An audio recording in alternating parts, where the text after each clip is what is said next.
Bueno, muy buenas noches. Para nosotros, Nicolás Gómez y quien les habla, Claudia Mantilla, es una alegría estar acá en la Casa del Libro Total y en este espacio, la Universidad Casual. Nos sentimos en casa realmente con las personas que nos acompañan.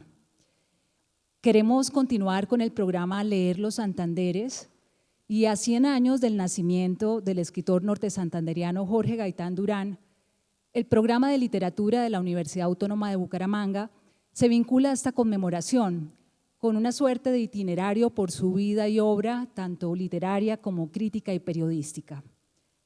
Este autor norte-santanderiano, como les decía, nacido en Pamplona en 1924 y quien escribiera en su momento: insisto en mi soledad, porque ya nada me queda, solo la dulce verdad de mi perdida tristeza. Me sobra dicha fugaz, pero me falta la cierta, y vivo en la claridad de oscura dicha que fuera. Una lámpara de paz llevaba siempre en mi pena, encendida en un cantar de resignada belleza. En su vivo crepitar busqué la trémula esencia y me quedé con un haz de doloridas pavesas. Pero la fiel majestad de la infinita presencia confirma mi soledad y conforma mi tristeza. Jorge Gaitán Durán. Desde su primer poemario, Insistencia en la Tristeza, de 1946, se percibe en la obra de Jorge Gaitán Durán una suerte de búsqueda del lenguaje como reacción literaria. En sus propias palabras, su poesía es desengañada y melancólica, exaltación de la pesadumbre que no evita esa luminosidad. Su segundo poemario, de 1947, Presencia del Hombre, abre con un poema dedicado al poeta colombiano también, Jorge Rojas, el autor del piedracielismo y el autor de los cuadernillos de Piedra y Cielo. Y de allí quiero extraer un poema, un fragmento, titulado Prometeo. Oh Dios de los roquedos, libertador del fuego, qué eterno resplandor cegó tus ojos áureos, qué majestad nocturna te ciñó con el trueno y desbordó tu hermosura melena en el relámpago. Solitario y sublime cruzabas el misterio, con broncos huracanes de filo deslumbrante. Sonoros elementos sobre ti retumbaban, sin apagar jamás tu grito indomeñable. Continúa el poema. La muerte, el dolor, la soledad, la estela de los antepasados hacen parte de este poemario y, por supuesto, las batallas humanas, las batallas interiores del ser humano. En 1940 ve la luz el poemario Asombro, aunque editado en 1951. Es una exploración del sexo y la belleza que son improntas de su escritura, el eros al que destinará buena parte de sus reflexiones, no solo en la poesía, sino en sus ensayos. En este poemario leemos: pasión, pasión, qué bulto de tierna miel vertida me dio su aroma uncioso, su sabor entrañable, bajo un redor nocturno de sangre sorprendida. Qué vida fuerte y turbia brotó desde la tierra, más allá de los huesos empapada de aguas subterráneas y trémulas. Cuánto rumor eterno he venido juntando en la caja profunda del gemido y la sombra. ¿Y quién a su locura de arco tenso vuelve con aire devorado? Desnudo y palpitante descubro grandes ríos, dulces raíces negras que avanzan hasta el fuego y someten sus pámpanos retorcidos y bellos. Desgrano sobre el mundo una simiente cálida y espero ser yo mismo con ternura, con polen de anticipadas muertes, sin cerco ante la fuerza virginal que hay en mí, cuajado de cosechas dolorosas y recias, de Eva en su incestuosa maternidad sin tiempo, amante y madre ciega que nos traga y engendra. Glorifico la oscura mitad de mi existencia, el lado combatido de mi cuerpo, esa parte hermosa de la vid donde simbra el deseo. El poema avanza. Apasionado y rebelde, así era Jorge Gaitán Durán. En 1950 viaja a Europa y en el 51 se casa con Dina Moscovici, estudiante de cine. Tiene a su única hija, Paula, y ese mismo año viaja a China. De esta experiencia nace su poemario China, 1952-1955, que sin ser propiamente un libro de haikus, sí tiene esa capacidad de sintetizar un pensamiento a la altura del poema. De allí extraigo este aparte. 2. El pino venenoso de Huichi no resiste otro invierno. El roñoso Dios muere de ser libre. Jorge Gaitán Durán. En el 53 aparece el poemario El Libertino, con epígrafe de Aurelio Arturo y en el que extiende su prosa poética. El cuerpo del libertino marcha entre monumentos levantados por los pueblos a la indigencia humana. Todo lo que el hombre ha erigido a imagen de su Dios, no solo guerras, religiones, estados, sino también la esperanza del finado. No solo el túmulo, sino también los vientos que llevan la ceniza de los conquistadores hasta el océano.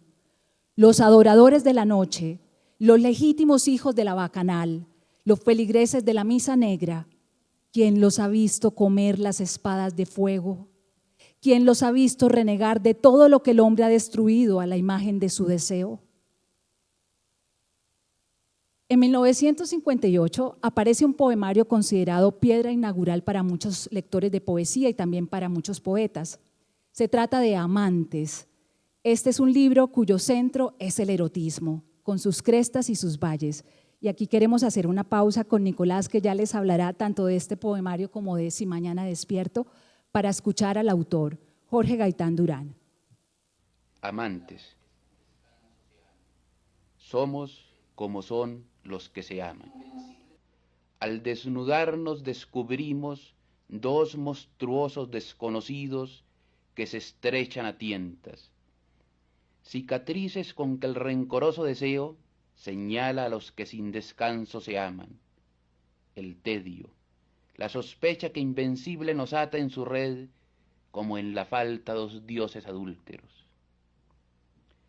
Enamorados como dos locos, dos astros sanguinarios, dos dinastías que hambrientas se disputan un reino, queremos ser justicia, nos acechamos feroces, nos engañamos, nos inferimos las viles injurias con que el cielo afrenta a los que se aman, solo para que 1000 veces nos incendie el abrazo que en el mundo son los que se aman, 1000 veces morimos cada día.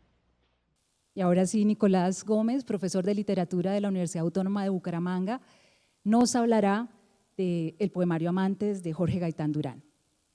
Pues ya hiciste un recorrido muy puntual por esa biografía poética e intelectual de Jorge Gaitán Durán. Y creo que presentaste un hecho muy importante de su primer matrimonio, porque aunque pueda llegar a sonar como un hecho vano, al menos desde la crítica y la revisión biográfica que se ha hecho de Gaitán Durán, hay un punto importantísimo que es su primera separación, su primer divorcio. Y es el año de su segundo viaje a Europa en unas mieles de un regocijo amoroso con su segunda esposa, que es una bailarina rusa, si no estoy mal, bielorrusa.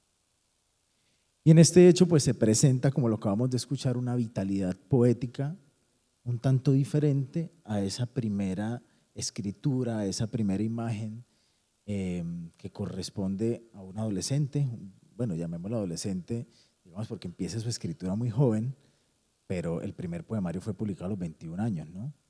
Y se empieza a mirar ese trasegar del poeta, esa voz del poeta que llega a esta madurez, como lo consideran algunos, Diamantes, y que luego desemboca en Si mañana despierto.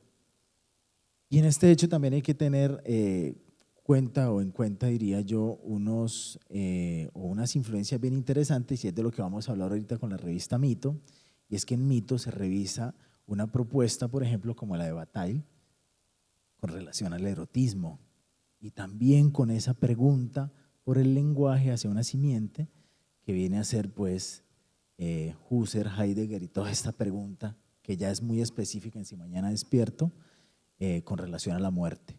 Erotismo, palabra, muerte, amantes y pues sus experiencias también en Europa y todas las reflexiones que ya 4 años antes de Amantes ha empezado a tener con la revista Mito, de la que, insisto, hablaremos ahora.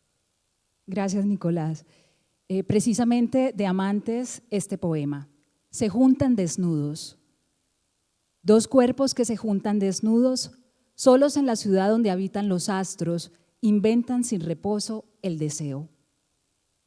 No se ven cuando se aman, Bellos o atroces arden como dos mundos que una vez cada 1000 años se cruzan en el cielo.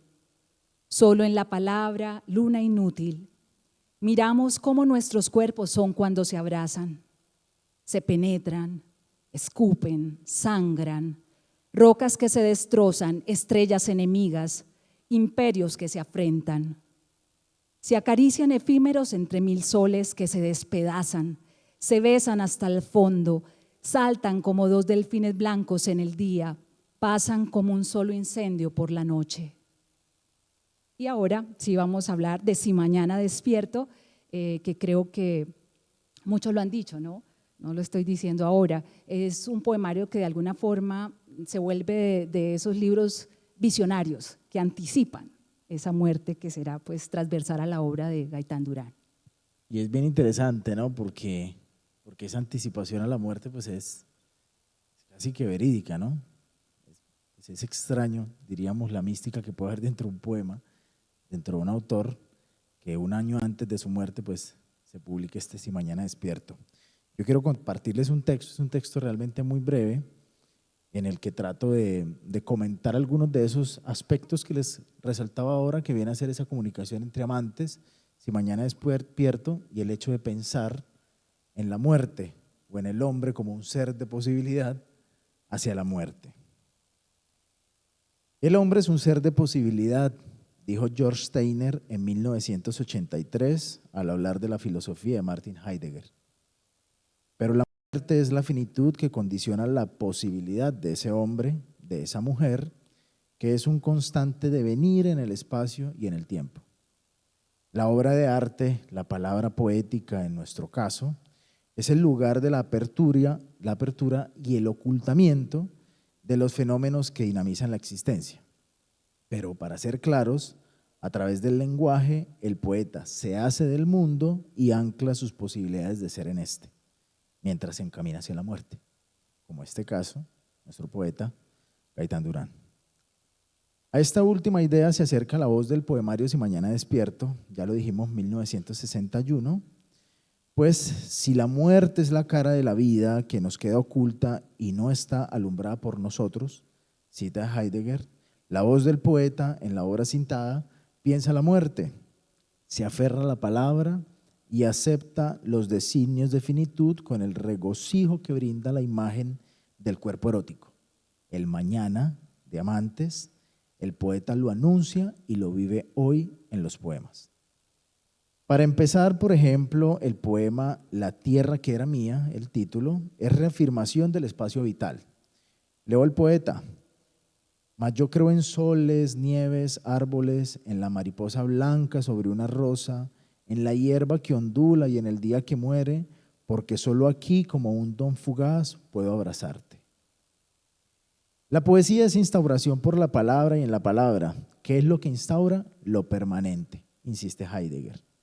A lo anterior, a esta cita, parece responder Gaitán Durán en el poema Quiero apenas, otro de los títulos. Escuchemos entonces los siguientes versos. Vas a morir, me dicen, mas quiero apenas arder como un sol rojo en tu cuerpo blanco. La voz solaza la vivacidad del cuerpo erótico frente al ser relativamente a la muerte. El poeta no es inocente, conoce la muerte y antepone la palabra, que es arte. Por eso, cuando la muerte es inminente, la palabra, cada palabra se llena de sentido. La sentimos nacer al fin grávida, indispensable. Fragmentos del poema, cada palabra. La lucidez en la voz del poeta que nos cita esta noche, que no fue un hombre común, radica en la percepción total de ese ser de posibilidad, que vive en la palabra, que se acerca y piensa el dolor, el amor y la muerte.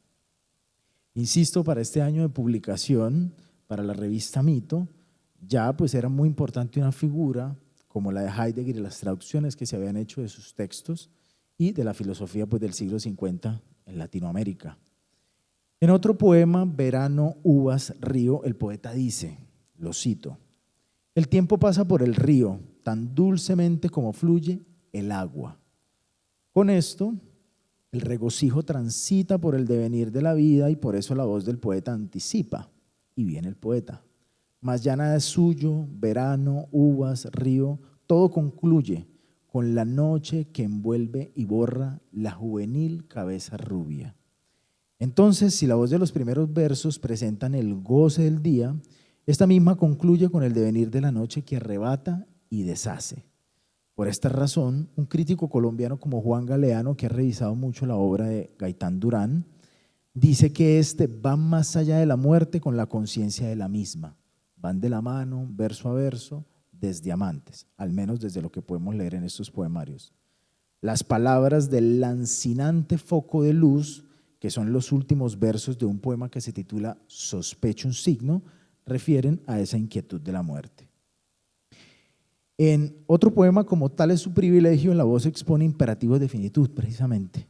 Los días me insultan al pasar, me apocan con palabras de muerto, mas ¿cuántos quedan? Tal es su privilegio, pues si los niego o mato no me queda vida, y hay que tomarlos como son, ratas feroces que me roen el vientre y me condenan.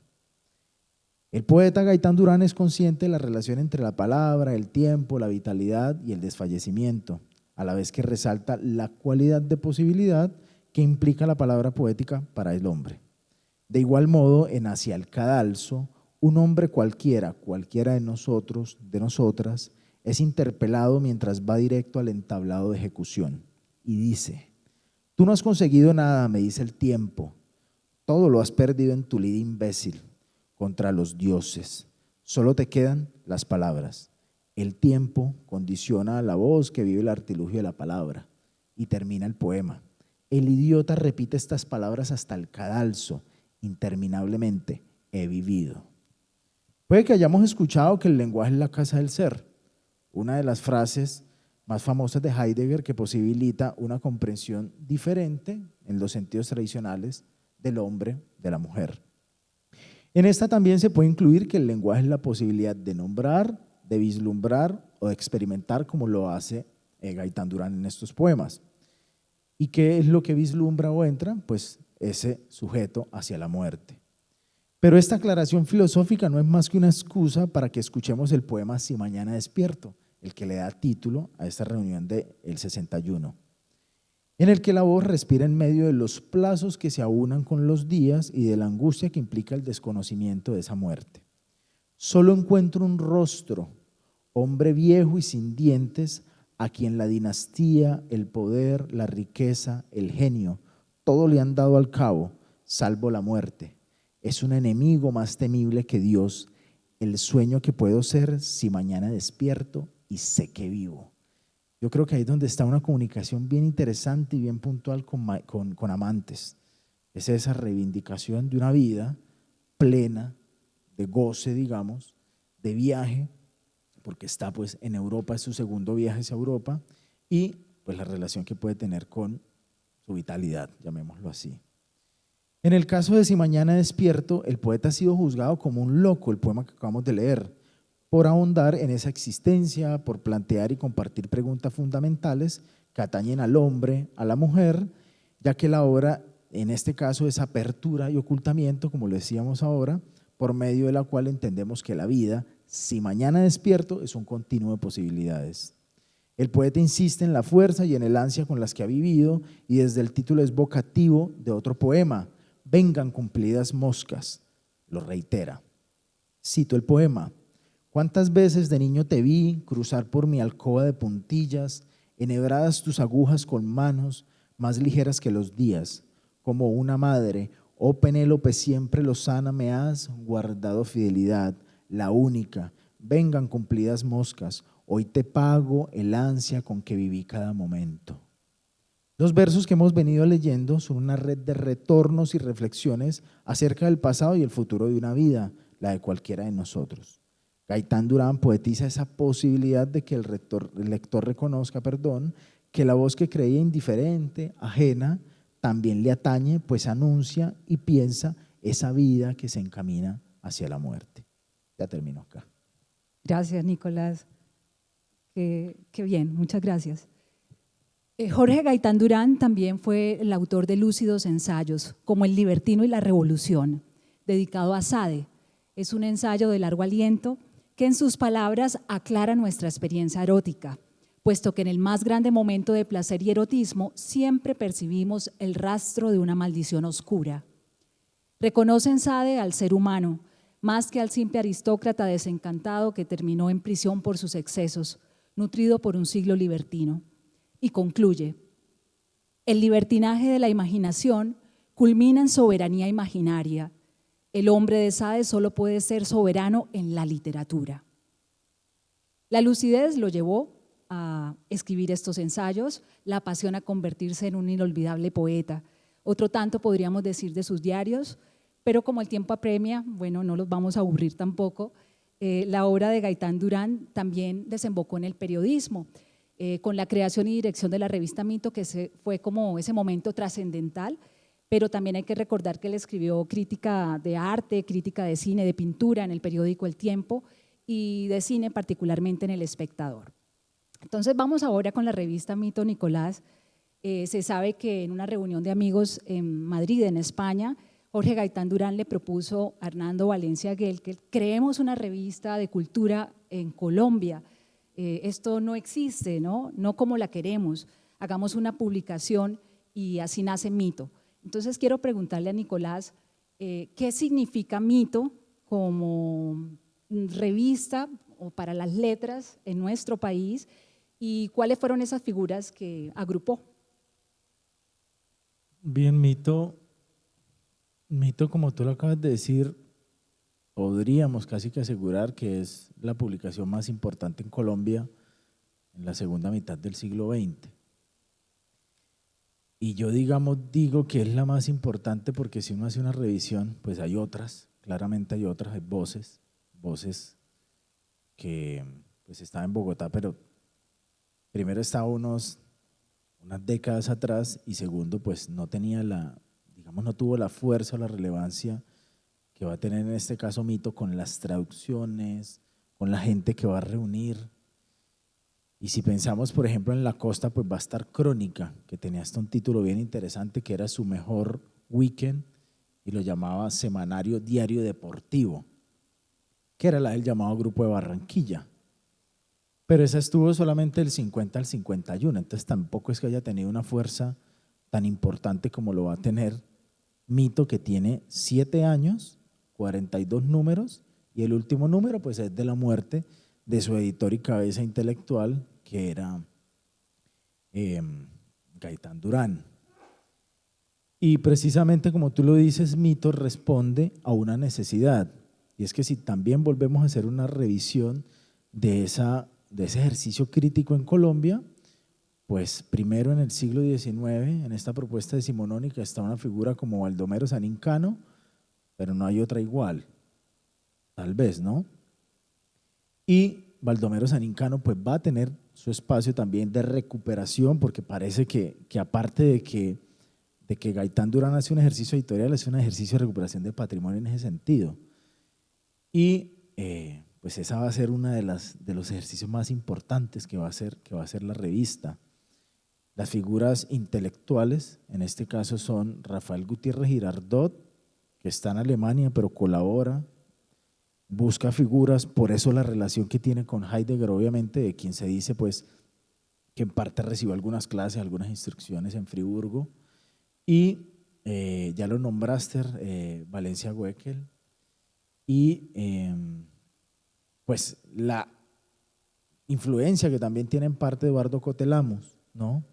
Con este ejercicio que hace Gaitán Durán de pensar a Colombia en esa segunda mitad del siglo XX. Entonces, digamos, por un lado es el ejercicio literario, el espacio literario, traducciones, Marx, Lukács, Heidegger, Husserl, la comunicación que tiene la revista en estos términos filosóficos con Sur, obviamente en Argentina con Borges y Victorio Campo, pero también que tiene con México en el 50, digamos en la década y entrando el 60, para pensar esos autores que pues no es que no sean conocidos, sino que no son traducidos. Ellos hacen un ejercicio de traducción, dan espacio a estos. Ellos, digamos, lo dice García Márquez, ¿no? Hay una frase y es con Mito comenzamos todos.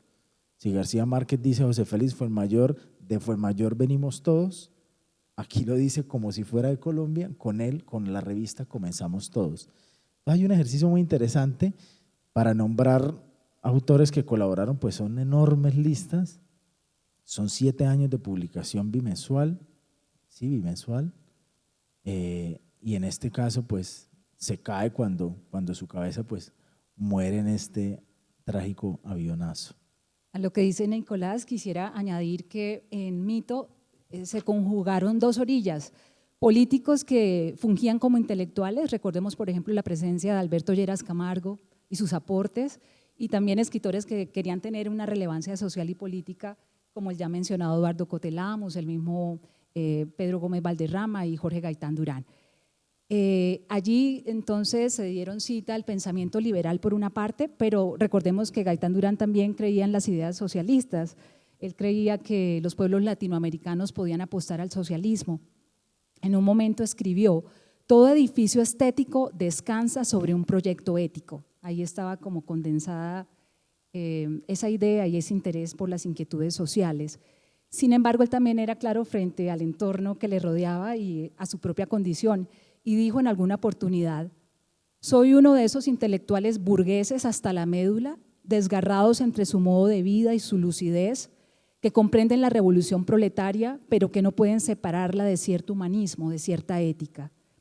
En su libro La Revolución Invisible expuso ingenuamente, creo, pues me atrevo a decirlo si lo vemos a la luz de hoy, cómo los hombres de su generación podían conformar una alianza de conciencia que desde la cátedra, el parlamento, el periódico, el sindicato, el libro y la agitación contribuyeran al proyecto nacional.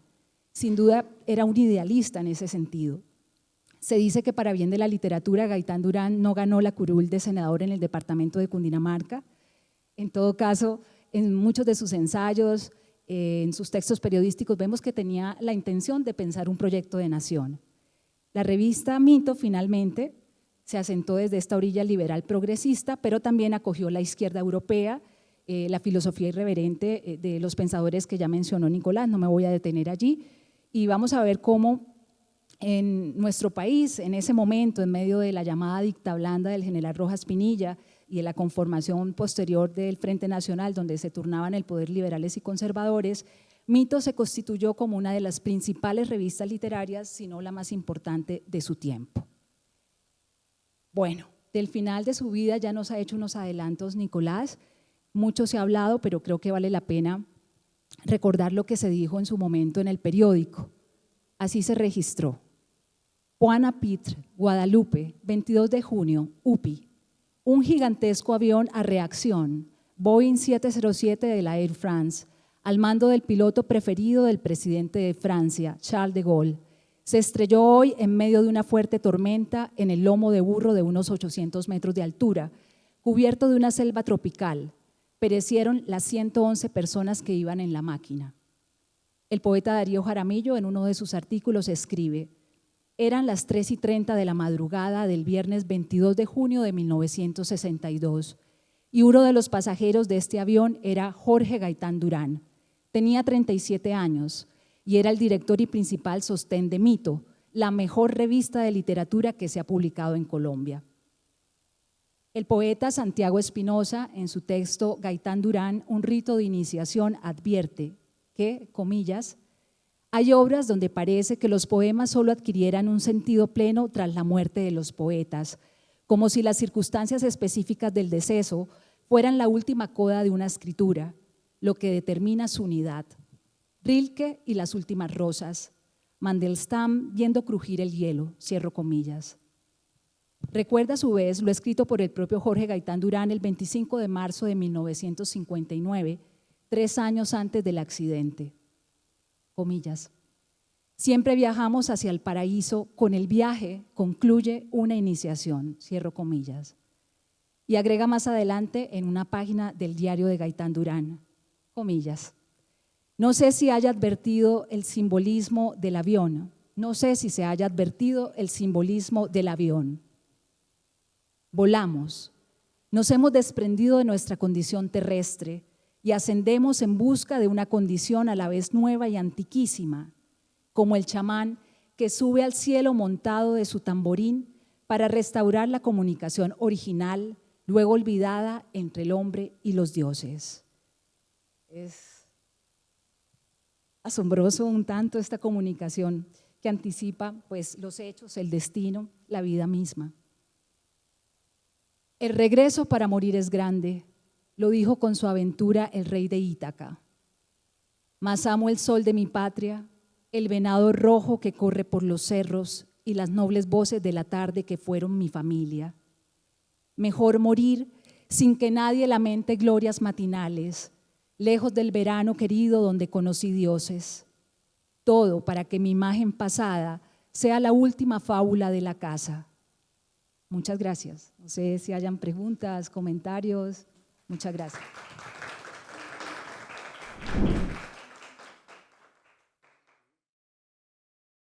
Bueno, quería agradecerles a los dos, Nicolás, Claudia.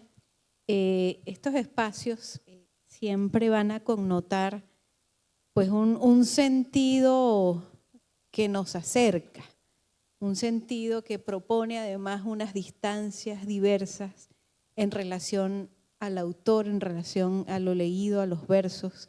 Y siento que en particular ambos han hecho un trabajo estupendo bueno, en particular yo no lo había leído, no lo he leído, pero lo leeré. Me han hecho una invitación muy franca, ¿no?, a hacerlo y siento que lo han acercado siempre, Claudia, tú desde una emoción muy legítima que caracteriza esa aproximación que tienes a los textos literarios. Nicolás lo ha hecho además de una forma muy interesante, muy conectiva con todo ese pensamiento filosófico y además sumamente acertado, ¿no?, desde esa idea heideggeriana sobre la casa del lenguaje. Y ahí me atrevo a decir que este lenguaje de los poetas definitivamente es lo que nos mantiene, y creo que es un poco podría ser esa conclusión que propones, Nicolás, lo que nos arraiga a ese estar referidos a la muerte, que no implica más que aferrarnos a la vida, ¿sí? Y siento que leer desde esa óptica a Gaitán Durán es única y bueno, una invitación maravillosa. De verdad que les agradezco muchísimo. Ojalá podamos tener la posibilidad también no solo de escucharlos, porque estamos con este contenido filmado, registrado, sino también poderlos leer y poder incluso más allá, con toda esa experticia que ustedes tienen, poder, por ejemplo, seguir ahondando en mito. A mí me queda siempre esa inquietud, ¿dónde estará toda mito? ¿Sí?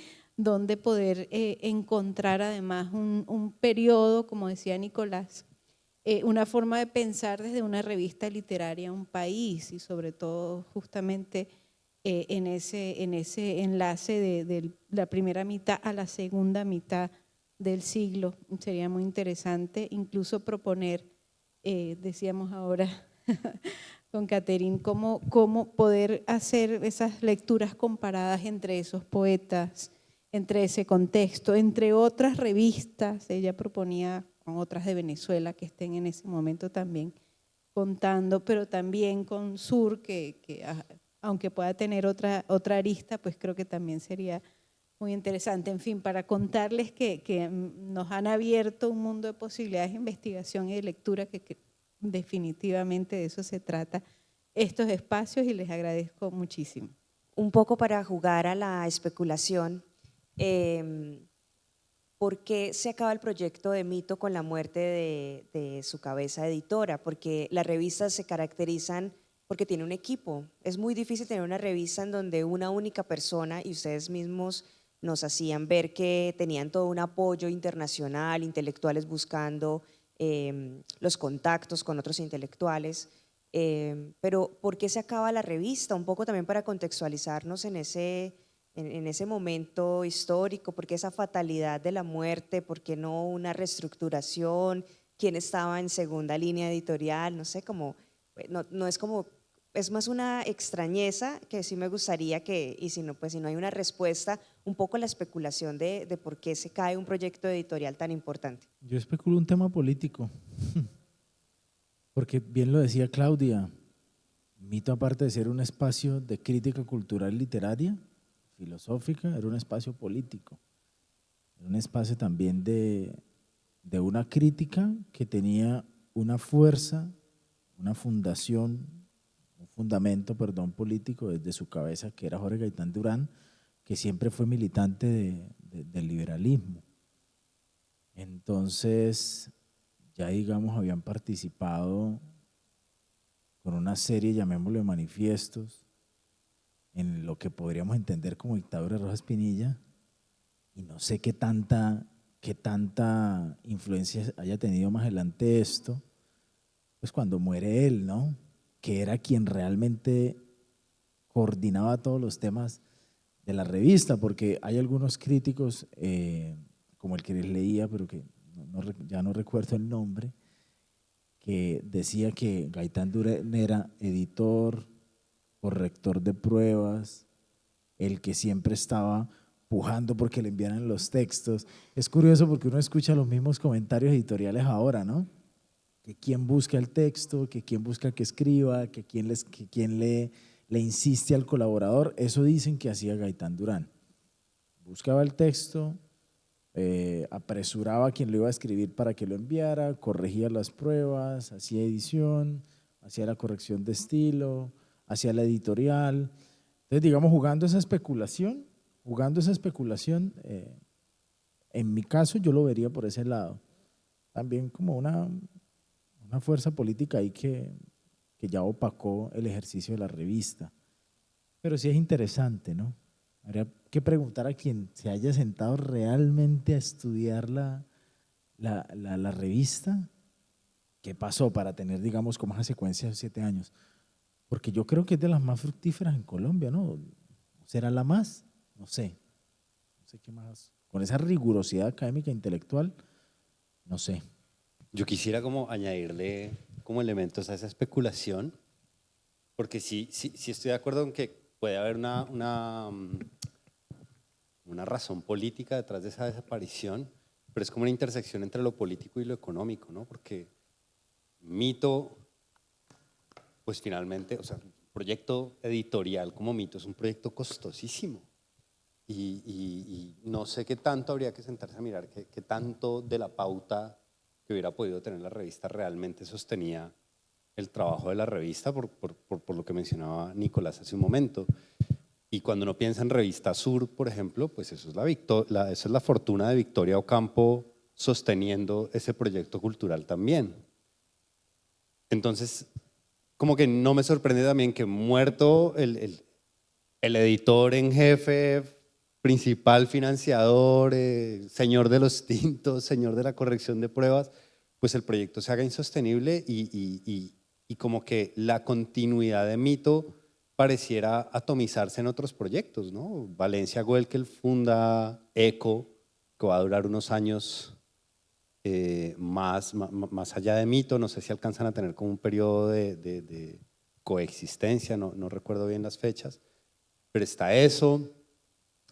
Y habría que pensar también en qué pasa, y ahí es donde me parece que lo político tiene un peso importante, también porque pues, mencionaban ustedes ahorita al Partido Liberal, pero a lo que voy es que después de la desaparición de Mito, especialmente de Mito, pero de Mito, ECO y las revistas, las pocas revistas culturales que vinieron después, Colombia realmente no ha tenido un espacio de crítica consolidado, permanente, en el que se estén discutiendo obras literarias, en el que se esté reseñando teatro, en el que se esté reseñando arte. Y eso sí me parece que tiene que ver con que la burguesía, digamos tipo Gaitán Durán, esta burguesía intelectual que puede financiar esos proyectos, políticamente nunca le ha interesado tener esos espacios pues, de pensamiento crítico, ¿no? Y eso, en eso, por ejemplo, vuelvo al caso de Ocampo, el caso argentino es muy distinto al colombiano en cómo estos grupos sociales fomentan esos espacios y aquí pues que yo creo que ahí sí tiene que ver con la violencia política del país y cómo se institucionaliza por muchas vías esa violencia y se vuelve también simbólica, es también responsable de la desaparición de esos espacios de crítica. Mira, perdón, por ejemplo, perdón, aquí hay algo bien interesante que yo había pasado por alto ahorita, y es que tú nombraste los diarios, y los diarios comienzan en el primer viaje de Gaitán Durán a Europa, en este caso 1951, París. Los diarios, digamos que tengo entendido que se dividen en dos, que son el primer y el segundo viaje, que son del 51 al 53 y del 56 al 59, 58, que es el de Amantes y bueno, mañana, si mañana despierto. Pero hay una cuestión bien interesante que él anota en uno de los diarios del 51, obviamente 4 años antes de que empiece a publicar Mito, y que él llama una razón intelectual. Pues Gaitán Durán era un tipo muy adinerado de cuna. Hoy en parte lo hablábamos por ahí en otra conversación. Pues eres un terrateniente, eres un político de la Guerra de los 1000 días, o bueno, un general de la Guerra, nieto, perdón. Y en fin, él tenía un dilema político en ese sentido. Y en el diario él anota algo que llama razón intelectual, que pues se encamina hacia Mito y hacia algo también de lo que pensaba Baldomero Sanincano, y eso es algo que se reitera, no sé si conozcan un texto de Pablo Montoya que se llama La crítica literaria en Colombia, que es del 2000 y tanto. Y dice lo siguiente Gaitán Durán: no es falta de convicción lo que hiera al intelectual en la batalla, es su desdoblamiento. Reflexiona sobre el acto en el mismo instante en que actúa. No logra confundirse con su lucha, está en el infierno del sujeto.